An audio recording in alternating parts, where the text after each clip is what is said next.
Assalamualaikum warahmatullahi wabarakatuh. Alhamdulillah, alhamdulillahi rabbil alamin wa bihi nasta'in ala umuri dunya waddin wa ala alihi wa sahbihi ajma'in, amma ba'du. وقال الله تعالى في القرآن الكريم: أعوذ بالله من الشيطان الرجيم، بسم الله الرحمن الرحيم. يا أيها الذين آمنوا كتب عليكم الصيام كما كتب على الذين من قبلكم لعلكم تتقون. الآية. صدق الله العظيم. Jamaah Masjid Al-Ikhlas yang dimuliakan Allah Subhanahu wa taala. Alhamdulillah, pada malam hari ini kita bersama-sama melaksanakan ibadah salat Aisyah secara berjamaah. Dan nanti dilanjut dengan salat tarawih sekaligus witir. Alhamdulillah, pada malam hari ini kita semua bisa hadir di masjid ini dalam keadaan sehat walafiat. Amin Allahumma amin. Salawat ma'asalam mudah-mudahan tetap tercurahkan kepada junjungan Nabi besar kita Nabi Muhammad sallallahu alaihi wasallam. Allahumma shalli ala Muhammad. Alhamdulillah. Jamaah yang dimuliakan Allah, alhamdulillah, hari ini kita sudah menyelesaikan puasa di hari yang ke-15 ya. Jadi sekarang sudah masuk tanggal 16 Ramadan. Ya Allah, boten kroso nggih, moro-moro pun angsal separuh nggih. Tinggal separuh lagi.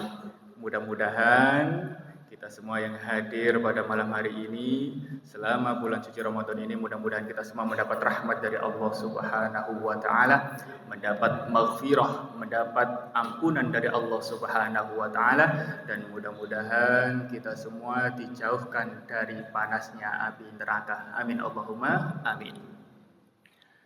Jamaah yang dimuliakan Allah, puasa di bulan Ramadan itu kita tidak hanya sebatas tidak makan dan tidak minum saja, tetapi kita juga diharuskan mampu untuk menahan hawa nafsu, yakni menjaga seluruh anggota tubuh kita dari perbuatan maksiat, yakni terutama menjaga anggota tubuh yang paling mudah, paling gampang untuk melakukan maksiat, menjaga anggota tubuh yang sangat berpengaruh sekali terhadap kehidupan kita.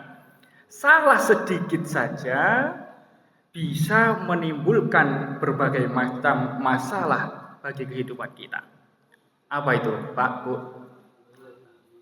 Lisan kita, mulut nggih. Jemaah yang dimuliakan Allah, mengapa lisan begitu berbahaya bagi seseorang di dunia dan di akhirat kelak? Berbicara mengenai bahaya lisan ini memang tidak akan pernah ada habisnya. Lisan memang hanya ada satu di tubuh kita, tetapi betapa besar bahaya yang dapat ditimbulkan olehnya jika kita tidak mampu menjaganya dengan baik.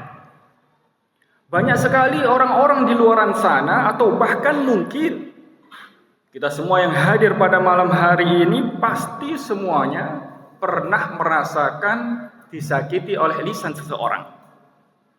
Atau bahkan mungkin di antara kita yang hadir pada malam hari ini juga pernah menyakiti hati seseorang dengan lisannya. Melontarkan kata-kata kotor, menghina, memfitnah, mencaci maki, melecehkan, membuli, mengumpat, dan lain sebagainya. Tidak sedikit orang yang tadinya hubungannya baik-baik saja, tapi sekarang menjadi terputus hanya karena lisan yang tidak dijaga.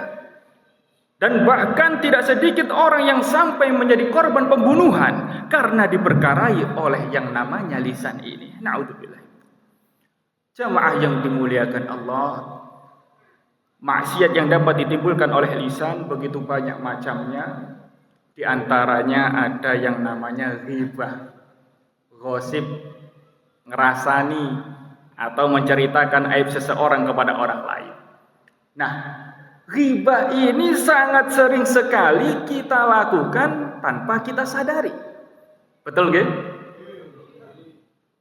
Yang dibahas apa, ujung-ujungnya ghibah. Dan kadang yang jadi bahan ghibah pun bukan hanya orang lain saja. Bukan hanya teman ataupun tetangga, tetapi saudara sendiri pun juga dighibahin. Ada juga seorang suami istri yang saling menghibah satu sama lain. Dan bahkan mertuanya atau orang tuanya sendiri pun juga tidak luput jadi bahan ghibah. Dan ada juga seseorang atau seorang mertua atau orang tua yang ghibahin menantunya. Apalagi masih tinggal serumah. Leres gitu? Ada yang seperti itu gitu? Sing mantune, lah iya mertuaku iki cerewet, ngene salah, ngono salah, gak pernah ada bener. Sing mertuane, lah iya mantuku iki gak iso masak. Masakane gak enak, anyep. Ya Allah. Wonten nggih sing ngoten niku nggih? Wonten. Wonten teko wonge. Wonten teko. Ya Allah. Jamaah yang dimuliakan Allah. Allah Subhanahu wa taala sangat melarang seseorang berbuat ghibah. Dan bahkan ghibah ini diibaratkan oleh Allah sama halnya dengan memakan bangkai saudaranya sendiri. Naudzubillah. Allah Subhanahu wa taala berfirman dalam surat Al-Hujurat ayat 12, A'udzu billahi minasyaitonir rajim. Ya ayyuhalladzina amanu ijtanibu katsiran minadh-dhann. Inna ba'dadh-dhann itsmu wa la tajassasu wa la yaktab ba'dukum ba'dha. Ayuhibbu ahadukum ay ya'kul ahma akhihi maitan fakarihtumuh. Wattaqullaha innallaha tawwabur rahim. Wahai orang-orang yang beriman, jauhilah banyak dari prasangka. Sesungguhnya sebagian prasangka itu dosa. Dan janganlah kamu mencari-cari kesalahan orang lain. Dan janganlah ada di antara kamu yang menggunjing sebagian yang lain. Apakah ada di antara kamu yang suka memakan daging saudaranya yang sudah mati? Tentu kamu pasti merasa jijik dan bertakwalah kepada Allah. Sungguh Allah Maha penerima taubat lagi Maha penyayang. Jadi jamaah, monggo barangkali ada yang mempunyai kebiasaan ghibah, senang rasan-rasan, mulai saat ini di bulan Ramadan ini monggo dihilangkan kebiasaan tersebut. Bukan hanya di bulan Ramadan saja. Setelah selesai Ramadan pun juga harus tetap kita jaga lisan kita ini dengan sebaik-baiknya. Jamaah yang dimuliakan Allah.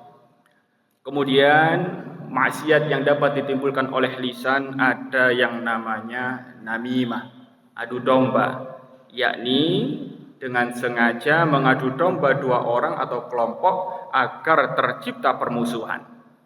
Nah, namimah ini termasuk dosa yang besar dan haram hukumnya untuk kita lakukan. Orang yang suka berbuat namimah, kata Rasulullah, dijamin dia tidak akan dimasukkan ke dalam surganya Allah, dan dia juga akan mendapat siksa kubur dari Allah Subhanahu wa taala. Na'udzubillah. Ada sebuah hadis yang diriwayatkan oleh Ibnu Abbas. Beliau berkata, suatu hari Rasulullah Muhammad sallallahu alaihi wasallam beliau berjalan bersama para sahabatnya melewati dua kuburan. Kemudian Rasulullah bersabda, sesungguhnya penghuni kedua kubur ini mereka sedang disiksa oleh Allah karena sewaktu hidup di dunia, yang pertama ini, makam yang pertama, dia sewaktu hidup di dunia, dia tidak membersihkan diri dari air kencingnya. Kemudian, yang satunya lagi disiksa oleh Allah karena sewaktu hidup di dunia, dia berjalan ke sana kemari untuk adu domba, untuk menyebar fitnah. Jamaah yang dimuliakan Allah, insya Allah warga di perumahan Delta Mandala sini warganya ndak ada yang suka adu domba nggih. Nggih, enggak ada nggih. Enggak ada yang suka menyebar fitnah kompor-kompor mboten-mboten nggih. Alhamdulillah. Jamaah yang dimuliakan Allah, itu tadi beberapa contoh maksiat yang dapat ditimbulkan oleh lisan, dan masih banyak lagi sebetulnya yang lainnya, yakni seperti berkata dusta, berbohong, kemudian ada mencaci maki, janji palsu dan lain sebagainya. Jamaah yang dimuliakan Allah, materi yang saya sampaikan pada malam hari ini adalah sebagai warning, sebagai pengingat untuk kita semua, termasuk untuk saya pribadi, agar kita semua bisa lebih berhati-hati dalam mengucapkan sesuatu melalui lisan kita. Untuk itu, mari kita jaga lisan kita ini dengan sebaik-baiknya, bukan hanya lisan, tetapi mata, telinga, kaki, hati, dan pikiran pun, dari ujung rambut sampai ujung kaki, semuanya harus kita jaga dengan sebaik-baiknya kapanpun dan dimanapun kita berada, agar nantinya puasa kita tidak menjadi puasa yang sia-sia, tetapi menjadi puasa yang berpahala. Semoga puasa kita dan amalan sunnah yang kita lakukan di bulan suci Ramadan ini, semoga semuanya diterima oleh Allah Subhanahu wa taala. Amin Allahumma amin. Jemaah yang dimuliakan Allah, mungkin itu yang bisa saya sampaikan. Semoga bermanfaat bagi kita semua. Kurang lebihnya mohon maaf. Saya akhiri. Wabillahi taufiq wal hidayah. Wassalamualaikum warahmatullahi wabarakatuh.